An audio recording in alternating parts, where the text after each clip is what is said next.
Sometime in early 1956, inspired by Lonnie Donegan's recording of Rock Island Line, John Lennon and three friends from Quarrymen School, Pete Shotton, Eric Griffiths and Bill Smith, started a skiffle group which took the name of the Quarrymen.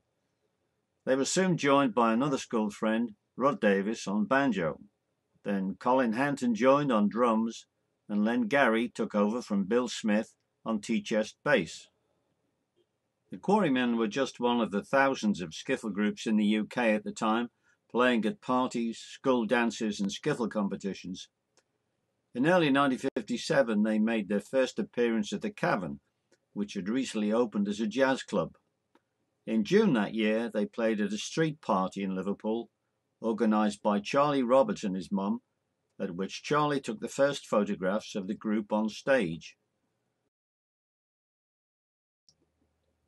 Their most memorable performance was on Saturday, July the 6th at the garden fete organised by St Peter's Church in their home village of Woolton. This was the day when Paul McCartney and John Lennon first met, and as a result, Paul was invited to join the Quarrymen.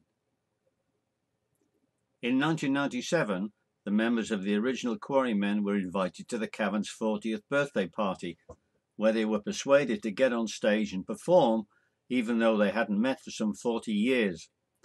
The reaction from Beatles fans was so enthusiastic that they decided to reform the group, taking part in a recreation of the day John met Paul in July 1997 in Woolton Village, and then they even made a CD, as a result of which invitations to perform all over the world started to roll in. Since 1997, the Quarrymen have played all over Europe, in Cuba, Canada, Japan, Russia, Mexico and Brazil, and have visited the USA many times, performing in New York, Chicago, Boston, Las Vegas, and all across the country. Probably the highlight of their career so far was their 21-day tour of the USA in conjunction with the Lennon biopic Nowhere Boy, during which they played 17 gigs from coast to coast, finishing in a mammoth concert in New York on what would have been John's 70th birthday. Guests at this concert included Pete Seeger, Tom Paxton and Neil Innes. The Quarrymen continue to appear at Beatles-related events all over the world and, of course, in Liverpool at Strawberry Fields and Beatle Week.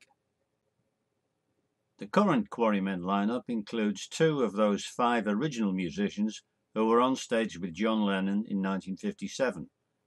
Rod Davis from Quarrymen School, at first a banjo player but now on guitar, and Colin Hanton on drums, who played with John, Paul and George on the famous 1958 Percy Phillips recording session. Colin and Rod have now been joined by a friend from Penny Lane, the renowned Beatles author David Bedford, on bass, replacing Chas Newby, who passed away in 2023, and also by Henry Duff Lowe on keyboards, in place of his father John, who played with the Quarrymen in 1958 and was also on the famous Percy Phillips session. Henry's father played with the Quarrymen from 2005, but sadly died in 2024 after a long illness. Len Gary, originally the tea-chest bass player, who became guitarist and lead singer with the reformed Quarrymen, has been suffering from ill health and is only able to appear very rarely with the Quarrymen in his native Liverpool. The other members of the original group, sadly no longer with us, were John's lifelong friend, washboard player Pete Shotton and guitarist Eric Griffiths, but not before they were able to enjoy several tours with the reformed Quarrymen.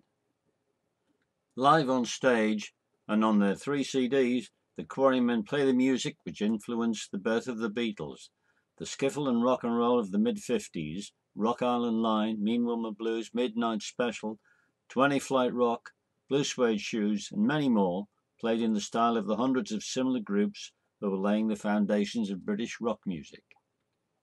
In 2009, Horst Fascher's Star Club TV released a 60-minute DVD of a Quarrymen live performance. In addition, Colin Hanton has written his autobiography entitled Prefab.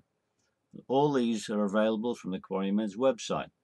The Quarrymen are still very much open for engagements, so why not visit their website where you'll find details of all their forthcoming gigs.